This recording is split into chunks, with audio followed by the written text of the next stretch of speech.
जय हिंद।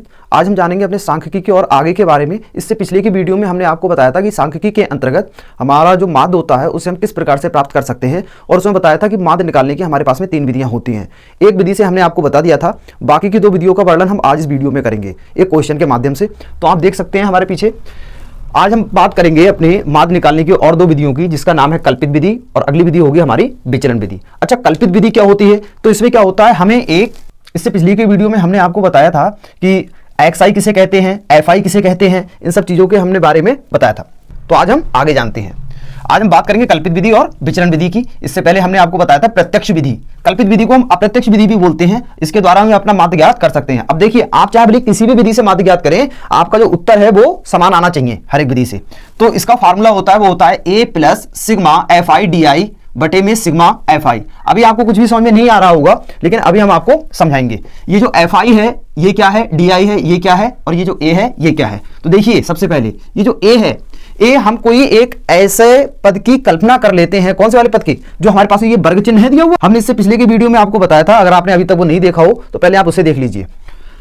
ये वर्ग चिन्ह है, वर्ग चिन्ह में मतलब इसे हम बोलते हैं XI। इसमें से हमें कोई एक ऐसा पद मानना होता है, कोई भी एक ऐसा पद मानना होगा जो लगभग बीच में हो, लगभग बीच में हो। तो हम देख रहे हैं ये हमारे पास में वर्ग अंतराल है, और वर्ग अंतराल में लगभग बीच में देखा जाए तो कितने वर्ग अंतराल हैं? 1 2 3 4 5 6, कुल 6 वर्ग अंतराल हैं। तो इनमें से हम बीचों बीच का बता नहीं सकते हैं, या तो हमारा तीसरा हो सकता है या फिर हमारा चौथा हो सकता है। तो इनमें से हम एक मान लेते हैं। कौन सा? अपना तीसरा वाला मान लिया, ठीक है। तो इसी का हम देखेंगे, इसी वाले तीसरे वाले वर्ग अंतराल का वर्ग चिन्ह देखेंगे। तो इसका वर्ग चिन्ह मतलब XI, वर्ग चिन्ह को क्या कहेंगे? XI। तो XI को जो हमने अपना देखा, तो इसका तीसरा वाला ये हो गया, और इसे हम मान लेंगे A। इसकी हम कल्पना कर लेते हैं, इसीलिए हम इसे कल्पित विधि भी बोलते हैं। इस वाले पद की हम कल्पना कर लेते हैं कि लगभग माध्य में यही वाला पद हमारा हो सकता है, ठीक है। अब A आ गया हमारे पास में। देखिए, जो आपकी प्रत्यक्ष विधि थी, जिसमें हमने आपको बताया था प्रत्यक्ष विधि में, तो उसमें आपका क्या फार्मूला लगता था? उसमें लगता था हमारा सिग्मा x बार बराबर में सिग्मा FI इंटू XI बटे में सिग्मा FI, ठीक है। बाकी और इन दोनों विधियों में देखो, सिग्मा FI और विचलन विधि की बात की जाए तो इसमें भी सिग्मा FI। इन सभी में जो सिग्मा FI है ये तो सेम ही रहेगा, एक समान ही रहेगा। क्या क्या मान बदलेंगे? पहले हमारा FI इंटू XI आया, फिर कल्पित विधि में क्या आ जाएगा? FI इंटू DI आ जाएगा, फिर विचलन विधि में क्या आ जाएगा? FI इंटू UI आ जाएगा। तो ये हमने मान लिया अपना A, ठीक, A हो गया। हमने A की यहां पर एक कल्पना कर ली, इसे मान लिया, ठीक है, कि लगभग बीच का हमारा ये वाला पद होगा। उसके बाद में हम क्या निकालेंगे? अपना ये DI ज्ञात करेंगे। ये जो DI है, ये DI क्या है? ये DI का मतलब होता है डेविएशन मीन, ठीक है, मतलब विचलन माध्य। विचलन माध्य बराबर क्या हो जाएगा? विचलन माध्य बराबर हो जाएगा जो हमारे पास में वर्ग चिन्ह है, वर्ग चिन्ह में से जो हमने माना है A, ठीक है, उसे घटा दिया जाए तो हमारे लिए क्या निकल आएगा? डेविएशन मीन निकल आएगा, मतलब विचलन माध्य निकल आएगा। तो देखिए कैसे, हमने जो ये 47.5 माना है A बराबर, और XI माइनस A ये हमारा होता है विचलन माध्य। तो XI मतलब पहले वाले पद में 17.5 में से कम कर दें कितना? 47.5, तो कितना आ जाएगा हमारे पास में? माइनस का 30 आ जाएगा। इसी प्रकार से 32.5 में से कम कर दें 47.5, मतलब A है, A का मान कितना है? 47.5, तो हमारे पास में कितना आ गया? माइनस का 15। अब जब इसमें से इसे कम करेंगे तो कितना? जाहिर सी बात है 0 आएगा। अब 62.5 में से अगर हम कम करेंगे 47.5 तो कितना आ जाएगा? प्लस का 15 आ जाएगा। इसी प्रकार से ये आ जाएगा, इसी प्रकार से ये आ जाएगा। ये हमारे पास में डेविएशन मीन आ गया, मतलब कि विचलन माध्य आ गया। अब हमें क्या ज्ञात करना है? FI into DI। अब ये FI इंटू DI क्या होगा? FI क्या है? FI का मतलब होता है भैया बारंबारता। अगर किसी कोई पद जो है वो बार बार रिपीट हो रहा है, बार बार रिपीट हो रहा है, बचपन में होता था ना, हम कोई काम अगर बार बार करते थे तो क्या होता था कि हमें हमारे मम्मी या पापा या बड़े भाई बहन हमें डांटते थे, कहते थे ये वाला काम आप बार बार क्यों कर रहे हो। तो FI हो गया। अब DI क्या है? DI है हमारे पास में ये डेविएशन मीन, तो ये डेविएशन मीन हो गया, ठीक है। अब FI इंटू DI, अब FI का मान देखेंगे कितना है? 2 है, और DI का मान कितना है? माइनस का 30 है। तो भैया माइनस का 30 गुणा 2 करोगे तो कितना हो जाएगा? माइनस का 60 हो गया। इसी प्रकार से यहाँ पर FI का मान है वो 3 है, और DI का मान है वो माइनस का 15 है। तो माइनस का 15 3 कितना हो गया? माइनस का 45 हो गया। इसी प्रकार से अगर जब 0 की गुणा करेंगे साथ में तो देखो कितना आ जाएगा? 0 आ जाएगा।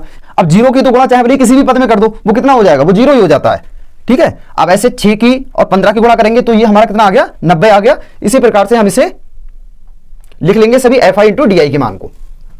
अच्छा, यहां तक हो गया। अब उसके बाद में बात कर लेते हैं कल्पित माध्य की कि ये निकलता कैसे है। क्योंकि हम जानते हैं कल्पित माध्य बराबर होता है A plus sigma FI into DI बटे में सिग्मा FI, यही तो रहता है।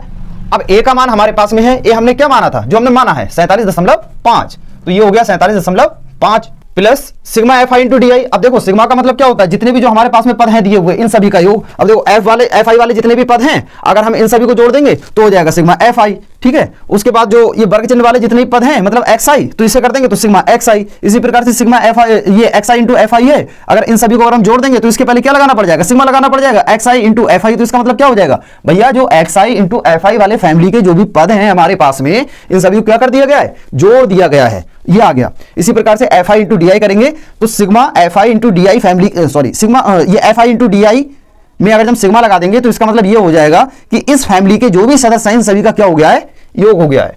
तो ये हो गया sigma f i into d आई का मान कितना है हमारे पास में, ये है 435। तो हम लिख देंगे यहां से 435 बटे में सिग्मा एफ आई। अब सिग्मा एफ आई ये रहा, कितना मान है इसका, 30 है, ये हो गया। चलिए अब जरा इसे कैलकुलेट करते हैं, हल करते हैं कैसे।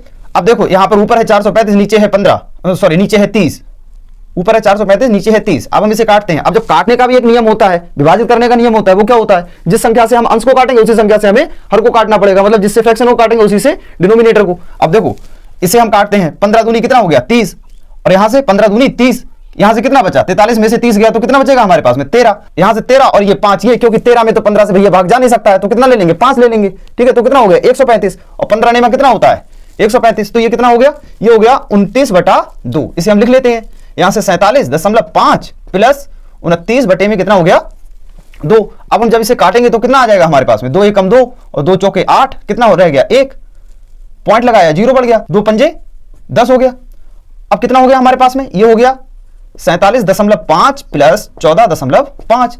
अब इन्हें जोड़ लो, देखो कितना हो गया 5 और 5 10, हासिल 1 7 और 4 11 और 1 12, 4 1 5 और 1 6, तो कितना आ गया हमारे पास में 62। ये 62 क्या आ गया हमारे पास में, एक्स बार आ गया, कौन सी विधि के द्वारा, कल्पित विधि के द्वारा, ठीक है। अब हम समझ लेते हैं फटाफट विचलन विधि की, हमारी विचलन विधि क्या होती है। तो देखो इसमें कुछ भी नहीं है विचलन विधि में, विचलन विधि में बस ये अंतर है, पूरी एकदम कल्पित विधि की तरह होती है। ये अंतर है कि इसमें हमें कोई h मानना, ये h एक पद इसमें लग गया है। अब भैया ये h क्या है, तो देखिए ये हमें एक कोई ऐसी संख्या माननी पड़ती है जो डेविएशन माध्य को पूरा पूरा विभाजित कर दे, प्रत्येक पद को विभाजित कर दे। तो देखो डेविएशन में मतलब डी में क्या क्या है, ये पद हैं, ठीक है, इन्हें पूरी तरह से क्या कर दे, विभाजित कर दे। हमें कोई ऐसी संख्या लेनी पड़ेगी। तो इसका मतलब क्या हुआ, इन सभी का मासा। भाई मासा का मतलब क्या होता है, एक हमारे पास में ऐसा ही तो अंक निकल के आता है, मतलब एक कोई ऐसी संख्या ही तो निकल के आती है जो मासा में जितने पदों का भी हमने मासा लिया है उन सभी को क्या कर दे, विभाजित कर दे। तो कोई एक ऐसी संख्या जो इन सभी को पूर्णतः विभाजित कर दे, तो भैया वही हो जाएगा हमारा क्या, h का मान हो जाएगा। तो उससे हमें क्या फायदा मिलेगा, उससे हमें फायदा ये मिलेगा कि जो विचलन विधि के लिए, मतलब पग विचलन विधि के लिए जो हमारा फार्मूला लगता है a plus h sigma f i into u i बटे में सिग्मा एफ आई, इसके मान हमें मिल जाएंगे। तो हम क्या करेंगे, हमने कोई एक ऐसा पद वो मान लिया h का मान जो डी आई के फैमिली के जितने भी जो पद हैं इन सभी को पूरी तरह से विभाजित कर सके। तो ऐसी कौन सी संख्या आ गई, 15 है, क्योंकि 15 से 30 भी कट रहा है, 15 से 15 भी कट रहा है, 0 करोगे तो 0 हो जाएगा, ये भी कट रहा है 15, ये 30 भी कट रहा है, ये 45 भी कट रहा है। फिर उसके बाद में हम क्या करेंगे, यू आई का मान अपना ज्ञात कर लेंगे। तो यू आई बराबर क्या होता है, एक्स आई माइनस ए बटे में एच। अब ये एच क्या है, ये एच एक वो संख्या है जिससे हमारे एक्स आई माइनस यू आई पूरे पूरे विभाजित हो जाए, ठीक है। तो एच बराबर इसमें क्या हो जाएगा, 15 हमने ले लिया, मान लिया हमने कितना हो गया, एच बराबर 15, क्योंकि 15 दूनी 30, तो ये माइनस का 30 हो गया। अब ये कितना हो गया, क्योंकि माइनस का चिन्ह पहले से लगा, तो यहां पर माइनस आएगा, 15 एकम 15, और 0 को डिवाइड करोगे 15 से तो 0 ही आएगा। इस प्रकार से क्या होगा, हमारा ui का मान आ गया। अब हमें क्या ज्ञात करना है, और हमें F i into u i ज्ञात करना है। क्यों ज्ञात करना है, क्योंकि हमारे विचलन वाले फॉर्मूले में यह है दिया हुआ। तो sigma f i into u i, तो f i into u i ज्ञात कर लेंगे, तभी तो हम उसके बाद में सिग्मा ज्ञात करेंगे। तो एफ आई का मान हमारे पास में ये रहा बारंबार था, और यू आई का मान हमारे पास में ये रहा, ठीक है। तो कितना हो जाएगा, 2 माइनस का 2, इन दोनों गुणा करोगे माइनस का 4, 3 माइनस का 1 गुणा करोगे माइनस का 3, 7 की गुणा करोगे 0 में हो गया 0, 6 की गुणा करोगे 1 में हो गया 6। इस प्रकार से हम क्या करेंगे, बाकी इन दोनों पदों को भी एफ आई इंटू यू आई लिख लेंगे। अब भैया हमें क्या चाहिए, इसका सिग्मा चाहिए। अब जब हमें सिग्मा चाहिए तो सिग्मा का मतलब क्या होता है कि एफ आई इंटू यू आई में आने वाले जो भी पद हैं सभी का योग, तभी तो आएगा सिग्मा। और जब हमने इन्हें जोड़ा तो कितना आ गया हमारे पास में, 29 आ गया। अब फटाफट हम अपना क्या करेंगे, फार्मूला लगा देंगे। तो ए का मान तो वही रहेगा जो हमारी कल्पित विधि में रहा था, ठीक है।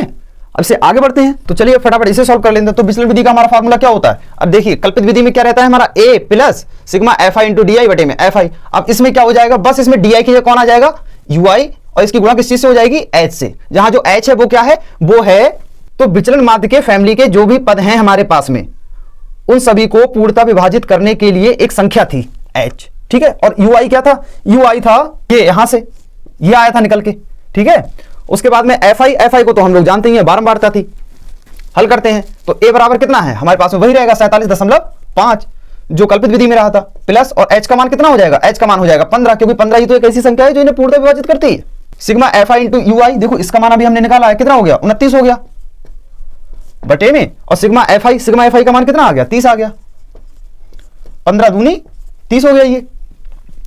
अब इसे काटोगे, 29 को काटोगे तो कितना हो जाएगा, 2 1 कम 2, 2 चौके 8 और 2 पंजे 10, तो कितना हो गया 47.5 प्लस 14.5, इन्हें जोड़ते हैं, 5 और 5 हो गया 10, 7 4 हो गया 11 और एक हासिल का 12, 4 1 5 और 1 6, तो कितना आ गया 62 आ गया इसका मीन। अब हमने देखा कि जब हमने इसे प्रत्यक्ष विधि से किया था अपने पिछले की वीडियो में, तो इसका माध्य, कल्पित विधि से किया था या अप्रत्यक्ष विधि से किया था तो इसका माध्य, और विचलन विधि से किया मतलब पग विचलन विधि से किया तो इसका माध्य, तीनों में सेम आया।